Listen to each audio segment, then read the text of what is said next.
He judges sin. And this is how he judges. This is how he judges. He judges you at different levels. In the lake of fire, there will be different levels of judgment. Number one, it will depend on how much you gave yourself to sin. How much you gave yourself totalmente to sin.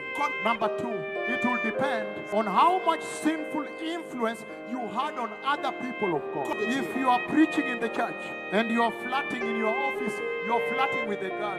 When you are walking in the church and you are looking at her and you're flirting with each other, you are corrupting her innocent heart. You are corrupting it by lasting at her as you preach. It will depend on how much sinful influence you had on others. Number three, it will depend on how much grace you have been subjected to. If there is a cripple that the two prophets of Yahweh commanded from Kenya and stood up in Ivory Coast and walked away, and you saw with your eyes and you did not change, the judgment will be raised 7 times higher. If somebody has come to you and announced that the Messiah is coming, and you saw on the screen that his body is glorified, to confirm to you, heaven testifying about the message, and then at the healing service, he raised more cripples in 2 days, then you don't change. It will depend on the amount of grace that you have been subjected to.